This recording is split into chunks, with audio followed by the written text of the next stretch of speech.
जिसका तुम्हें था इंतजार वो घड़ी आ गई। तो हाँ दोस्तों, अब आपका इंतजार खत्म हुआ क्योंकि हम आपके लिए लेके आ गए हैं जेई 2024 के लिए रैंक बूस्टर सीरीज, जो कि टोटली बेस्ड है एनटीए के नए गाइडलाइन पे, एनटीए के नए सिलेबस पे। और हाँ, ये जो क्वेश्चन डिजाइन किए गए हैं बहुत बारीकी से, बहुत अच्छे से स्टडी करके डिजाइन किए गए हैं, जिसमें हमारे पास प्रीवियस ईयर के क्वेश्चन पेपर और बहुत सारी चीजों को स्टडी किया गया है। तो हम ये आशा करते हैं कि हमारे आने वाले जेई 2024 के एग्जाम में यहाँ से जो क्वेश्चन आने वाले हैं कि सिमिलर ऐसे ही क्वेश्चन आपको देखने को मिलेंगे। तो चलिए आगे बढ़ते हैं, हम इस क्वेश्चन को सॉल्व करते हैं। आप लोग इन सारे क्वेश्चन को बहुत अच्छे से सॉल्व करिए, वीडियो को पॉज करिए, उसके बाद क्वेश्चन को सॉल्व करिए, उसके क्वेश्चन का आंसर कमेंट करते हुए आगे बढ़िए। वन बाय वन हम लोग सॉल्व करते हैं, बहुत मजा आने वाला है। चलिए हम ट्राई करते हैं। तो देख लेते हैं एक बार फटाफट कि हमारे पास जो क्वेश्चंस हैं किस किस टॉपिक से आने वाले हैं। ये आपके पास एनटीए द्वारा दिया गया गाइडलाइन है कि हमारे पास matter and its nature, Dalton's atomic theory, concept of atom, molecule, element and compound, law of chemical combination, atomic and molecular mass, mole concept, molar mass, percentage composition, empirical and molecular formula, chemical equation and stoichiometric, ये सारे topic दिए गए हैं किसके, some basic concept of chemistry के। तो आपको इन पे ही स्टिक रहना है, यहां से ही पूरा फोकस होके हुए आपको क्या करना है, आगे बढ़ना है। और मैं इस जो आपके पास ये सीरीज है इसमें सारे क्वेश्चन, इन जितने भी टॉपिक दे रखे हैं सारे के सारे टॉपिक से मैंने क्वेश्चन लिया है और प्रॉपर उनको ऐसे डिजाइन किया है जैसे जेई हमारे क्वेश्चंस को पूछता है, क्योंकि मैंने खुद जेई क्रैक कर रखा है तो मुझे पूरा आइडिया है कि हाँ कैसे इस पे काम करते हैं और कैसे इन टाइप के क्वेश्चन को वो फ्रेम कर सकता है, किस टाइप से। चलिए देखते हैं। पहला क्वेश्चन आपके सामने आ गया है कि among the following statement that which was not proposed by Dalton was, बताइए डाल्टन जी ने कौन सा लॉ नहीं दिया था। पहला है all the item of a given element have identical properties including identical masses, और आगे क्या है, items of different elements differ in mass. बताइए क्या ये डाल्टन जी ने दिया था, जवाब दीजिए। यस दिया था। अगला क्या है, chemical reaction involves reorganization of atoms, these are neither created nor destroyed in a chemical reaction। बहुत अच्छे से पता होगा आपको, यही तो हमारे पास था क्या, लॉ ऑफ कंजर्वेशन ऑफ क्या था, मास था। बिल्कुल ये चीज भी उन्होंने दिया था।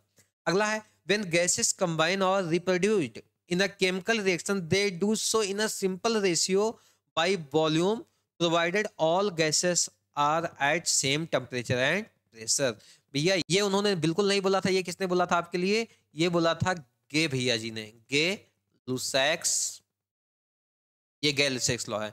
Matter consist of individual atom, बिल्कुल उन्होंने ये चीज बोला था। तो हमारे पास आंसर कौन सा हो जाएगा, इसका आंसर हो जाएगा आपके पास third one. I hope it is clear. चलिए आगे बढ़ते हैं, नेक्स्ट क्वेश्चन पे चलते हैं। The number of molecule present in 88 gram of CO2, 88 gram CO2 में कितने नंबर ऑफ मॉलिक्यूल प्रेजेंट होंगे, फटाफट देखिए और सॉल्व करिए। देखिए अब ऐसे क्वेश्चन को सॉल्व कैसे करते हैं कि हमारे पास मॉलिक्यूल पूछा है, क्या पूछा है, नंबर ऑफ मॉलिक्यूल। जब भी ऐसा कोई क्वेश्चन पूछे, नंबर ऑफ मॉलिक्यूल पूछे, तो आपको करना क्या है, आपको सबसे पहले अगर मास दे रखा है तो मोल निकाल लेना है। मोल कैसे निकालेंगे, given mass, given mass by molar. बताइए CO2 का मोलर मास कितना होता है, आप लोग फटाफट बताइए, कमेंट करिए। CO2 का मोलर मास होता है 44 ग्राम। तो अगर इसका 44 ग्राम है तो मोल कितना आ जाएगा, मोल निकालिए।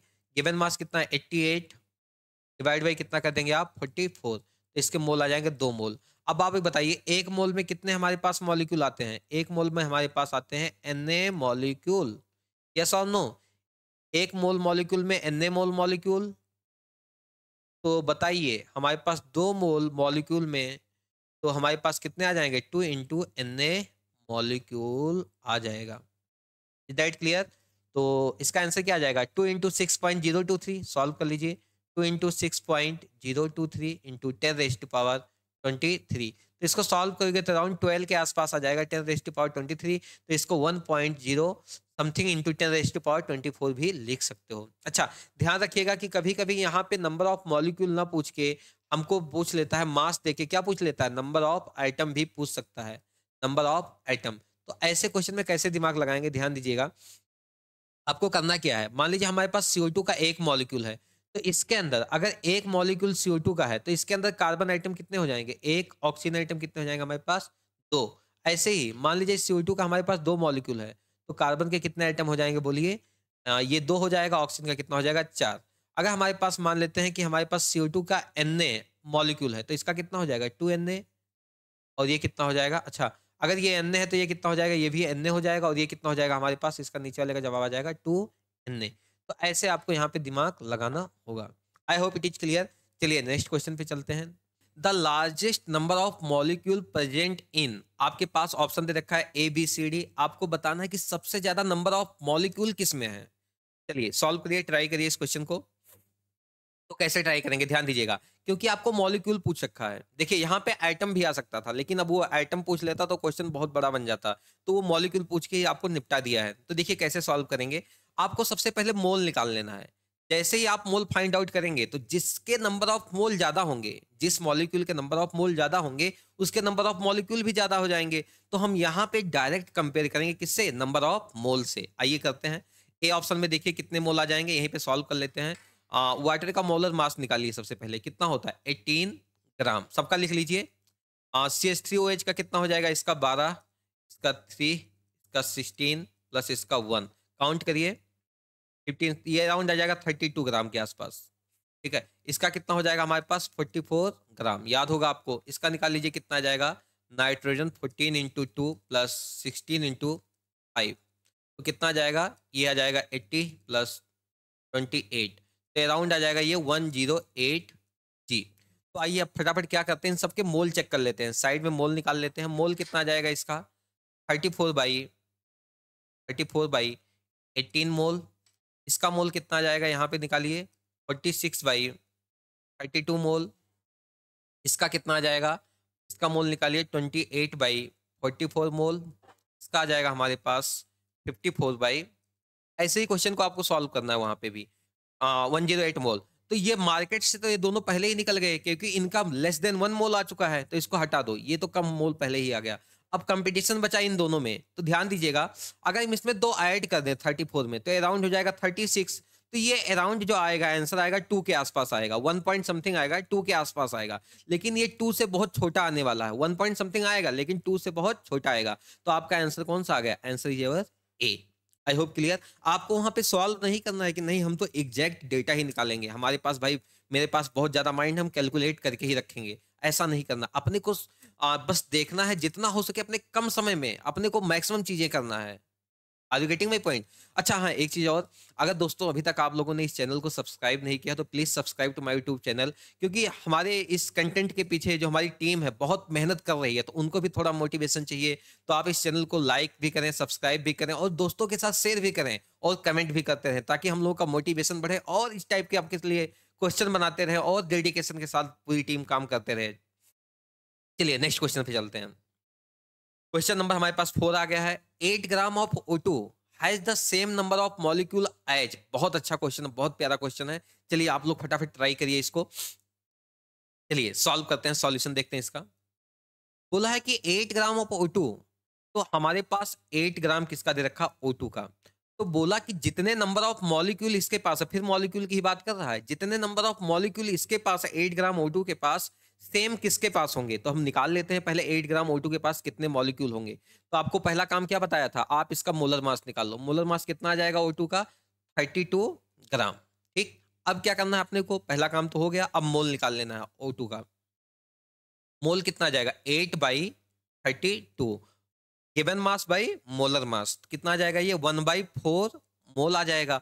तो अगर हमारे पास एक मोल है तो हमारे पास एन मॉलिक्यूल, तो हमारे पास 1/4 मोल है, तो नंबर ऑफ मॉलिक्यूल कितना आ जाएगा, ध्यान दीजिएगा 1/4 आ जाएगा इंटू कितना आ जाएगा Na। तो ये तो हमारे पास मोल आ चुका है। आप डायरेक्ट मोल निकाल के ही क्वेश्चन को सॉल्व कर सकते थे, मतलब जिसके पास 1/4 मोल आ जाएगा आंसर वही हो जाएगा। चलिए चेक करते हैं। पहले CO का मोलर मास निकालते हैं, कितना आ जाएगा इसका 12 और इसका कितना आ जाएगा बोलिए 16। तो ये कितना हो जाएगा 24 प्लस 4, ये हो जाएगा 28। ये भी कितना, इसका मोलर मास भी कितना हो जाएगा 28। इसका कितना होता है आपको पता ही है 44।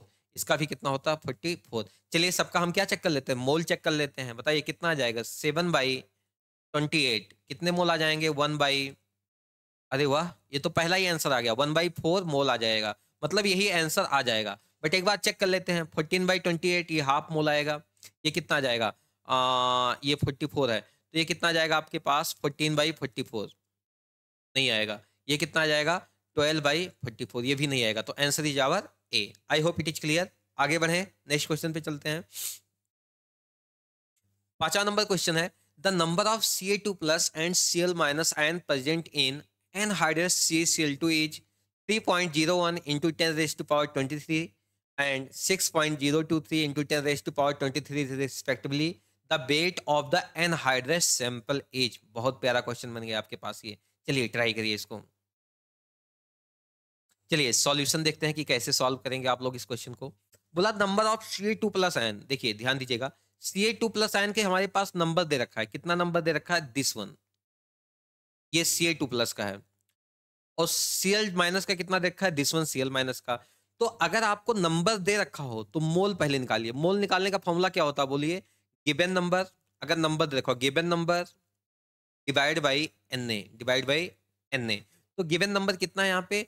3.01 इंटू 10⁻23। आप इसको Na से डिवाइड करोगे तो ये कितना आ जाएगा बताइए आप लोग फटाफट? ये आ जाएगा हाफ। कितना आ जाएगा? हाफ।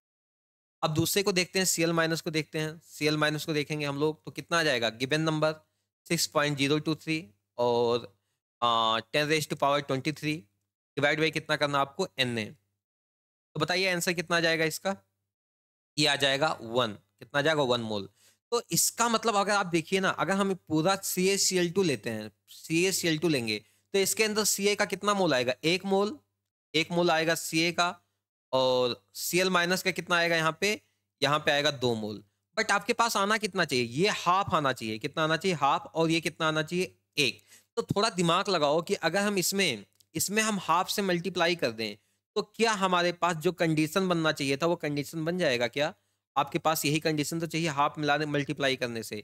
ये Ca हाफ हो जाएगा और Cl कितना हो जाएगा? 1 हो जाएगा। Is that clear to you all? चलो, अब जैसे ही हाफ को 1 पता चल गया तो आपको इसका मोलर मास निकाल लेना है। पता है इसका मोलर मास कितना आ जाएगा? 40 और प्लस कितना? 70। मतलब ये आ जाएगा अराउंड, ये आ जाएगा 110। तो 110 ये मोलर मास है। CaCl2 का मोलर मास कितना आ गया? 110। लेकिन आपको क्या पूरा 110 चाहिए क्या? इसने क्या कंडीशन दे दिया कि इसका भी हाफ चाहिए। यहां से देखिए हाफ चाहिए, हाफ चाहिए। इससे हमको पता चला कि CaCl2 भी कितना चाहिए? हाफ ही चाहिए। तो हम इसको किससे डिवाइड कर देंगे बताइए? 2 से डिवाइड कर देंगे, हाफ कर देंगे। तो आंसर वुड बी अराउंड कितना? 55.5। Answer is our B. I hope it is clear. आपका भी आंसर आ ही गया होगा। चलिए आगे बढ़ते हैं। बोला है कि if Na is Avogadro's number, then number of valence electron in 4.2 gram of N3- ion. बहुत शानदार क्वेश्चन है ये। आप लोग इसको जरूर ट्राई करिए, देखिए इस बार क्या होता है, इस पे क्या आंसर आता है आपका, और कमेंट करिए इसके आंसर को आप लोग।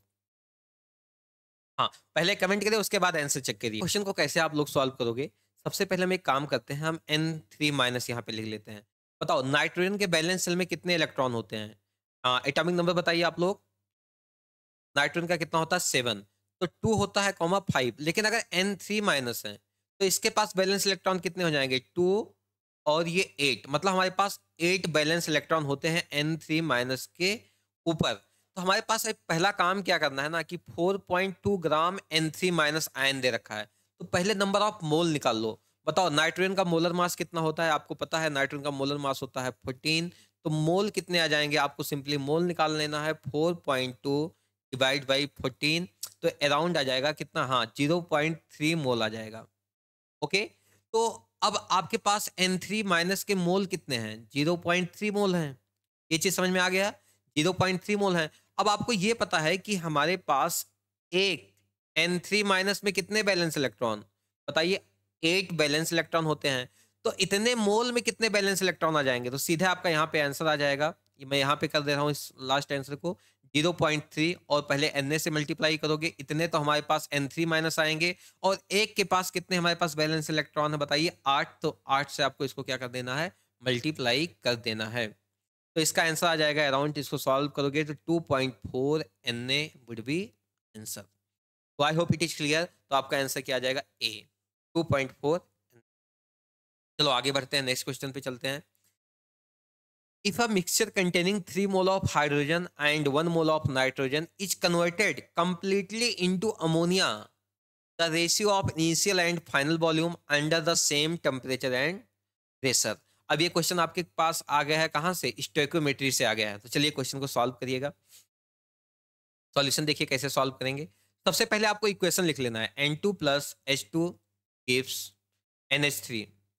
रिएक्शन को बैलेंस करिए करिए, N2 plus 3H2 gives 2NH3। अब देखिएगा, अकॉर्डिंग अकॉर्डिंग टू स्टोइकोमेट्री, देखिए होगा क्या यहाँ पे। अगर हम लोग करते क्या है कि इसका अगर 1 मोल रिएक्शन करेगा तो इसका कितना रिएक्शन करेगा? 3। तो ये बनेगा कितना? 2। ये तो फिक्स है। ये स्टोइकोमेट्रिक के बेसिस पे क्या होता है? रिएक्शन होता है। अब आपको दिया है 3 मोल हाइड्रोजन और 1 मोल क्या? नाइट्रोजन। तो हाइड्रोजन के कितने मोल हमारे पास? 3 मोल है। इसका कितना मोल है? 1 मोल। ये इनिशियल टाइम पे है, टी बराबर 0 पे। अब सोचिए, जब हमारे पास N2 का 1 मोल पूरा कंज्यूम हो जाएगा तो H2 का कितना कंज्यूम होगा? 1:3 में। तो इसका 3 कंज्यूम हो जाएगा, तो ये बनेगा कितना? 2 मोल। तो ये फाइनल हो जाएगा, टी इक्वल टू किस पे? फाइनल पे। तो बताइए इनिशियल पे कितने मोल थे हमारे पास? ध्यान दीजिएगा, 3 + 1 4 मोल थे। और फाइनल में कितने? ये तो 0 हो गया, तो कितना रेशियो आएगा बताइए? 4:2। मतलब कितना रेशियो आ जाएगा? 2:1। चलिए ऑप्शन चेक करते हैं, आ रहा है क्या? इनिशियल एंड फाइनल का पूछा है, इनिशियल एंड फाइनल का रेशियो पूछा है वॉल्यूम का। तो आपके पास आंसर आ जाएगा। सॉरी सॉरी, आप एक चीज यहाँ पे और ध्यान दीजिएगा, ये जो मैंने रेशियो निकाला है ना, ये मोल का निकाला है कि हमारे पास 4:2 आ रहा है। ये हमने मोल का रेशियो निकाला है। लेकिन मोल जो होता है ना, डायरेक्टली प्रोपोर्शनल किसके होता है? वॉल्यूम पे होता है, सेम टेम्परेचर प्रेशर पे किसी गैसियस आइटम के लिए। तो हमारे पास उसका आंसर भी सेम आने वाला है। तो आंसर क्या आ जाएगा बोलिए? आपके पास 4:2 आ जाएगा। मतलब कितना आ जाएगा? 2:1। सी इज योर आंसर। ओके, चलो आगे बढ़ते हैं, नेक्स्ट क्वेश्चन पे चलते हैं। क्वेश्चन है कि the vapour density of A gas A is 4 times that of B. If molecular mass of B is m, then molecular mass of A। ये वेपर डेंसिटी से भी क्वेश्चन आ चुका है। देखिए ऐसे क्वेश्चन को कैसे सॉल्व करते हैं, इसका सॉल्यूशन देखिए। वेपर डेंसिटी जो होता है डायरेक्टली प्रोपोर्शनल होता है मॉलिक्यूलर वेट के। क्योंकि आप लोगों ने पढ़ा होगा वेपर डेंसिटी इक्वल टू कितना होता है? मॉलिक्यूलर वेट बाई कितना होता है? 2 होता है। तो यहां से डायरेक्ट आपका काम बन जाएगा। अब देखिए क्या बोला है कि the vapour density of gas A कितना टाइम है? 4 टाइम है। अगर इसका वेपर डेंसिटी 4 टाइम है किसी दूसरे वाले गैस के वेपर डेंसिटी से, तो बताइए मॉलिक्यूलर वेट भी कितना टाइम हो जाएगा? बोलिए इसके मॉलिक्यूलर वेट से कितना टाइम हो जाएगा? अगर इसका m है तो इसको कितना होना पड़ेगा? 4m ही होना पड़ेगा। तो आप डायरेक्टली इसको सॉल्व कर सकते हैं, या इसको आप चाहे तो फॉर्मूला लगा के फिर सॉल्व कर सकते हैं। इसी फॉर्मूले में लगा के डिवाइड करके आपका आंसर आ जाएगा कितना? 4m आ जाएगा। क्लियर? चलो आगे बढ़ते हैं कि अगर हमारे पास वेपर डेंसिटी किसी का 4 टाइम है तो उसका मॉलिक्यूलर वेट भी कितना टाइम होना पड़ेगा? 4 टाइम ही होना पड़ेगा, क्योंकि दोनों एक दूसरे के क्या है? डायरेक्टली प्रोपोर्शनल है। आओ आगे बढ़ते हैं, बी आंसर। तो तो नेक्स्ट क्वेश्चन क्या आ गया? In an organic compound of molar mass 108 gram mole inverse, इसके पास कार्बन है, हाइड्रोजन है, nitrogen nitrogen atoms are present in ratio दे रखा है 9:1:3.5 बाई वेट। वेट का रेशियो दे रखा है। मॉलिक्यूलर फॉर्मूला, अब ये क्वेश्चन आपके पास मॉलिक्यूलर फॉर्मूला और एम्पिरिकल फॉर्मूला से भी आ चुका है, जो कि आपके सिलेबस का ही पार्ट है। तो देखिए ऐसे क्वेश्चन को सॉल्व कैसे करते हैं। तो सबसे पहले हम लिखते हैं परसेंटेज सबका। कार्बन का भी लिख लेते हैं और हाइड्रोजन का भी लिख लेते हैं और नाइट्रोजन का भी लिख सकते हैं। अगर परसेंटेज नहीं दिया हुआ है तो आपको लिख लेना है रेशियो। ज्यादा दिमाग नहीं लगाना है, रेशियो लिख लेना है सबका। तो रेशियो कितना कितना आ जाएगा? 9:1। 3.5 को हम क्या लिख सकते हैं? बोलिए 7/2 भी लिख सकते हैं। कोई दिक्कत किसी को? अब अगला स्टेप क्या है ना, जैसे आपको दे रखा हो इनका परसेंटेज या इनका रेशियो, आप मोल निकाल लेना। क्या निकाल लेना? इनका मोल। आपको एज्यूम कर लेना है कि ये इसका मास है, इनका मास का रेशियो है। जो कुछ भी दे रखा हो उसका क्या निकाल लो आप लोग? मोल निकाल लो। तो मोल कितना आ जाएगा? 9 बाई कितना कर दोगे आप लोग यहाँ पे? 9/12 कर दिए दीजिएगा, 1/1। ठीक है। और कितना आ जाएगा? ये 7/2/14 आ जाएगा। तो चलिए इसको सॉल्व करिए। ये आ जाएगा अराउंड कितना आ जाएगा? ये रेशियो 4 आ जाएगा, ये 1:1 आ जाएगा, मतलब 1 ही आ जाएगा, और ये आ जाएगा 1:4। अब अगला स्टेप क्या करना है, जैसे आपने मोल निकाला, देखिएगा जब भी यहाँ पे आपके पास परसेंटेज हो या रेशियो हो, कुछ भी ऐसा कुछ दे रखा हो, तो आपको क्या करना है, उसको वेट मान लेना है कि ये 9 ग्राम, 1 ग्राम, ये 7.2 ग्राम। फिर मोल निकालने का तरीका आपको फंडा पता है कि मास बाई मोलर मास, तो 9 ग्राम बाई 12 ग्राम, ऐसे करते हुए मोल निकाल लेना। अब क्या करना है, जैसे ही मोल आ जाए आपको चेक करना है कि सबसे कम मोल किसका आ रहा है। ये फंडामेंटल है कि सबसे कम मोल किसका आ रहा है। बताओ, इसका 3/4, इसका 1/1, इसका 1/4, सबसे कम किसका आया, 1/4। अब क्या करना, जिसका मोल सबसे कम आए उससे ना सबको डिवाइड कर दो। तो इसी 1/4 से हम सबको डिवाइड करेंगे, इसको भी डिवाइड करेंगे, इसको भी करेंगे, इसको भी करेंगे, तो इट विल कम 1।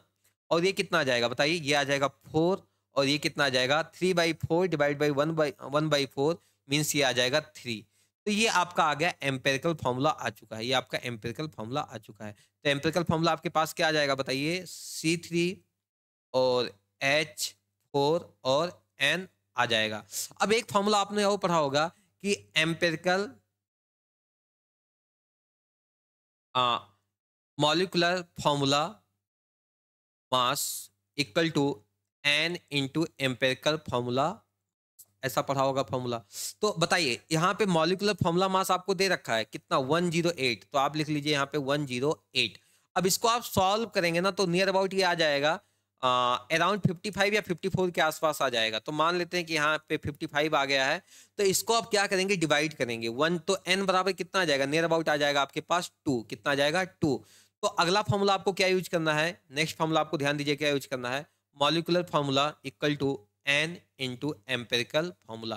तो एम्पेरिकल फॉर्मूला आपके पास आ चुका है, तो मॉलिक्यूलर फॉर्मूला इक्वल टू क्या आ जाएगा, 2 इंटू एम्पेरिकल फॉर्मूला C3H4N।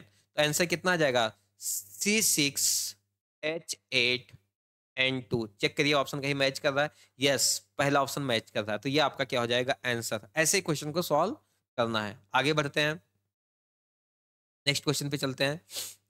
बोला है कि two oxides of a metal contains 50% and 40% metal M respectively. If the formula of the first oxide is MO2, the formula of the second oxide will be. चलिए try करिए, फटाफट इस question को भी try करिए, बहुत अच्छा क्वेश्चन है ये। तो देखिए कैसे सॉल्व करेंगे ऐसे क्वेश्चन को। तो हमको MO2 फॉर्मूला दे रखा है, पहला फॉर्मूला, पहला लेखा क्या दे रखा है, MO2 फॉर्मूला दे रखा है, और इसमें M का परसेंटेज कितना दे रखा है, 50%। तो क्यों ना हम यहाँ से कुछ जुगाड़ लगाएं, इसका पहले मॉलिक्यूलर मास निकालें M का। तो इसका मॉलिक्यूलर मास मान लेते हैं कि X है। तो बताइए इसका परसेंटेज कैसे निकालेंगे, X, इसमें M का परसेंटेज निकाल लेते हैं, X by X plus oxygen का मास कितना हो जाएगा, 16 इंटू 2 और इंटू 100 कर देंगे, तो कितना परसेंट आ जाएगा, ये आ जाएगा आपका 50%। ये दे रखा है, इट इज गिवन। तो आप सॉल्व करिए इसको, कि सॉल्व करने पे क्या आ जाएगा बताइए। ये 50 से कैंसिल आउट हो जाएगा, तो ये आ जाएगा 2x upon x plus 32 equal to 1। यहाँ से आप सॉल्व करेंगे तो ये आ जाएगा 2x equal to x plus 32। तो यहाँ से x इक्वल टू कितना आ जाएगा आपके पास, 32। इसका मतलब आपने क्या कर लिया, आपने इसका मोलर मास भी निकाल लिया कि m का मोलर मास कितना है, बोलिए इसका मोलर वेट है 32। अब आपको फिर से बैक वहीं पे जाना है जो आपने एम्पिरिकल फॉर्मूला पढ़ा था ना अभी इसके पहले, एम्पिरिकल फॉर्मूला से कैसे हम फाइंड आउट करते हैं। तो देखिए आप करना क्या है, अब इस पे आइए, ये 40% दे रखा है ना दूसरे कंपाउंड में, तो आपको करना क्या है, m लिख लेना है, o लिख लेना है। m हमारे पास कितना है 40%, और आपके पास O कितना हो जाएगा फिर 60%। क्लियर, ये 60%। अब अगला स्टेप क्या था, आपको इसके मोलर मास से डिवाइड कर देना है। तो इसका मोलर मास आपने निकाल लिया, कितना आ गया बोलिए, 32 आ गया है। और ऑक्सीजन का कितना आ चुका है, ऑक्सीजन का आपको पता है कि हमारे पास 16 होता है। अब अगला स्टेप क्या करना है, दोनों को चेक करना है कि इसमें से स्मॉलर कौन है। बताइए दोनों में से छोटा कौन है, ऊपर वाला है नीचे वाला। अगर हम इसको डिवाइड करके कुछ ऐसा लिख दें, 20/16 लिख दें, तो बताइए छोटा कौन है, नीचे भी 16, नीचे भी 16, ऊपर वाला क्या है 20, यहाँ पे 60, तो ये वाला स्मॉलर हो जाएगा। तो इससे हम दोनों को डिवाइड कर देंगे, तो इसको इसी से डिवाइड करेंगे तो 1 आ जाएगा। लेकिन हम नीचे डिवाइड करेंगे 60 बाई कितना करेंगे बोलिए, 60 अपॉन 20/16 करेंगे, तो 16 से 16 कैंसिल आउट हो जाएगा। 20 बाई ये कितना आ जाएगा हमारे पास 3, कितना आ जाएगा 3। तो इसका मतलब हमारे पास जो फॉर्मूला आ गया MO3। Are you getting my point. So आपका सिंपल सा आंसर बी आ जाएगा। I hope it is clear, आपका भी आंसर आ गया होगा। चलिए आगे बढ़ते हैं। आप लोग कमेंट करते रहिए, सॉल्व करने के बाद तुरंत कमेंट करते रहिए। अगला क्वेश्चन आता है, insulin contains 3.4% sulphur, what will be the minimum molecular weight of the insulin. क्या आपको लग रहा है कि हमारे जो डिजाइन करने, जो क्वेश्चन डिजाइन किया, कितना शानदार तरीके से किया है कि इतने क्वेश्चंस में लगभग आपका पूरा चैप्टर कंप्लीट हो चुका है। देखिए इस क्वेश्चन को देखिए कि इंसुलिन कंटेन्स 3.4% सल्फर, मतलब अगर 3.4 हम एक मॉलिक्यूल ले लेते हैं इंसुलिन का, अगर हम मान लेते हैं कि हमारे पास इंसुलिन का एक मॉलिक्यूल है, तो इसके अंदर 3.4 यू हमारे पास क्या हो जाएगा, सल्फर होगा। तो हमारे पास बोल सकते हैं क्या, 100 यू क्या हो जाएगा, हमारे पास इंसुलिन का मॉलिक्यूलर मास हो जाएगा। तो उसके अंदर 3.4 यू क्या हो जाएगा, सल्फर। लेकिन आप एक चीज बताइए, 3.4% का मतलब ही क्या होता है कि 3.4 इन 100, तो 100 में इसका कितना है, 3.4। लेकिन अगर सल्फर को उसमें रहना है तो कम से कम एक एटम तो सल्फर का रहना ही पड़ेगा ना। थोड़ा भाई उस पर दया करो, सल्फर का कितना रहेगा, कम से कम 32 यू तो रहेगा ही ना, अगर एक मॉलिक्यूल भी लेते हो। लेकिन यहाँ पे कितना, 100 में 3.4 है, तो हमको अगर हमको 32 यू चाहिए तो कैसे निकालेंगे, एक यू में मतलब कितना हो जाएगा, एक यू मतलब तो 100/3.4 ही हो जाएगा मॉलिक्यूल का मास। तो अगर हमको 32 यू चाहिए सल्फर का, तो इसमें उसका मॉलिक्यूल का मास कितना हो जाएगा, 100/3.4 और इंटू कितना कर देंगे, 32, ये यू आ जाएगा। आप इसको सॉल्व करेंगे तो आपका जो आंसर आने वाला है यहाँ पे नियर अबाउट हमारे पास आंसर आ जाएगा, ये आ जाएगा 941 के आसपास यहाँ पे आंसर आ जाएगा। एक बार इसको सॉल्व करके आप लोग देख लीजिएगा। So answer is our C. चलिए नेक्स्ट क्वेश्चन पे चलते हैं। अगला है, complete the combustion of 3 gram ethane gives x into 22 x into 10⁻22 molecule of water, the value of x। देखिए ये जेई का ही क्वेश्चन है, शायद प्रीवियस ईयर का क्वेश्चन है ये, 2020, हाँ 2020 का क्वेश्चन है ये। देखिए इसको ध्यान से, 2020 या 2019 के आसपास का क्वेश्चन है ये, मे बी 2021, एक बार आप लोग देख लीजिएगा। बट बहुत प्यारा क्वेश्चन है, इसको कैसे सॉल्व करेंगे देखिएगा। Complete the combustion of 3 gram of ethane gives x into 10 raised to power 22 molecules of water. The value of x, x का वैल्यू पूछा है, कैसे सॉल्व करेंगे। तो पहले हम इथेन लिखते हैं, C2, इथेन का फॉर्मूला आपको लिखना आना चाहिए, कितना होता है C2H6 प्लस O2 के साथ बर्निंग करेंगे तो क्या बनेगा, 2 CO2 बनेगा। जितने कार्बन होते हैं उतने CO2 बनते हैं, प्लस जितने हाइड्रोजन होते हैं उसका हाफ हमारे पास क्या बनेगा, वाटर बनेगा। तो इसमें कितने हाइड्रोजन, 6, तो 3 क्या बनेगा, 3 वाटर बनेगा। ध्यान दीजिएगा। अब इसका इसका मतलब समझिए, अगर इसका एक मोल रिएक्शन, इसको बैलेंस भी कर सकते हो आप। देखिए यहाँ पे ऑक्सीजन के कितने मॉलिक्यूल आएंगे, 2 आइटम यहाँ से प्लस 3, 4 3 7, तो ये हमारे पास आ जाएगा 7/, ठीक। तो अगर इसका एक मोल रिएक्शन करेगा, हमको मतलब किससे है, इससे और इससे रिलेशन लगाना है। तो इसका एक मोल से इसका कितना बनेगा, 3 मोल। तो हम इसका मोल निकाल लेते हैं कि कितना ग्राम मोल दे रखा है। अच्छा, C2H6 का मोलर वेट कितना होता है, 30 ग्राम, ये भी ध्यान रखना। तो इसका मोल कितना जाएगा, फटाफट मोल चेक करिए आप लोग, मोल कितना जाएगा बताइए। 3/30, मतलब कितना मोल आ गया, 0 पॉइंट आपके पास आ गया 3 मोल। अब आपको पता है कि हमारे पास एक मोल से कितना मोल वाटर बनता है, 3 मोल। तो बताइए 0.3 मोल से, सॉरी ये 0.3 ना आके 0.1 आएगा, तो बताइए आपके 0.1 मोल से कितना बन जाएगा बताइए, 0.1 से इसका बन जाएगा 0.3 मोल। मतलब आपके पास नंबर पूछ रखा है तो इंटू मल्टीप्लाई करेंगे किससे, 6.023 और इंटू 10⁻23 से। तो इसको मल्टीप्लाई करने पे आपके पास आंसर आ जाएगा अराउंड 1.8 इंटू 10⁻23 आ जाएगा। और इसको आगे बढ़ोगे तो इसको अगर हमको 10⁻22 के ऑर्डर में लिखना है तो कितना आ जाएगा, 18 इंटू 10⁻23। तो ये 18 के आसपास आंसर आ जाएगा, तो इसका आंसर वुड बी और 18। I hope it is clear to you. So answer आपके पास आ गया यहाँ पे 18। चलिए आगे बढ़ते हैं नेक्स्ट क्वेश्चन पे। अगला क्वेश्चन है कि 250 ml of 0.5 molar NaOH was added to 500 ml of 1 molar HCl, the number of unreacted HCl। कितना शानदार क्वेश्चन आ गया यहाँ पे कि पूरा मोल कॉन्सेप्ट ही पूरा यहाँ पे क्लियर हो गया आपका। पूरा मोल कॉन्सेप्ट से जो भी क्वेश्चन बन सकता है सब यहाँ पे आ चुका है कि the number of unreacted HCl पूछ रखा है, कैसे निकालोगे, ये अच्छा क्वेश्चन है।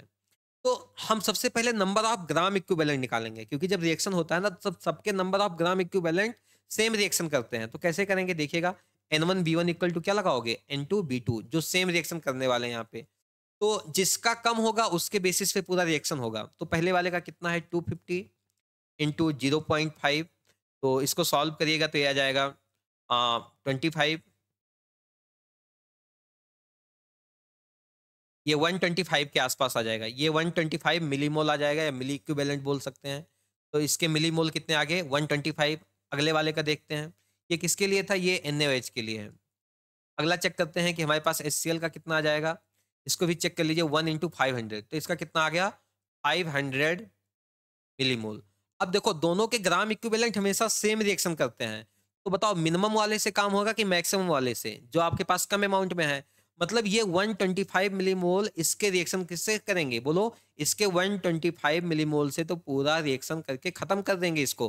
तो ये पूरा खत्म कर देंगे तो इसका बचेगा कितना, हमारे पास बचेगा कितना, 375 millimole. Are you getting my point. तो ये हमारे पास एसिडिक सॉल्यूशन बचेगा, और कितने मोल बचेंगे, इतने मिलीमोल बचेंगे। तो इसका हम मोल निकाल लेते हैं फटाफट। मोल से नंबर निकाल लेते हैं, 375 इंटू 10⁻³ मोल आ जाएगा। और आगे सॉल्व करेंगे नंबर निकालने के लिए, तो 375 इंटू, इसको मल्टीप्लाई करिएगा आप लोग 10⁻³ इंटू किससे मल्टीप्लाई करिएगा, Na से। और यहाँ से आपका क्या आ जाएगा, आंसर आपके पास आ जाएगा। तो एक बार इसको आप लोग ट्राई करिए और बताइए कि इसका आंसर कितना आ रहा है। तो मैं बता देता हूँ इसका आंसर, कि इसका जो आंसर आएगा अराउंड हमारे पास आने वाला है 226 के आसपास।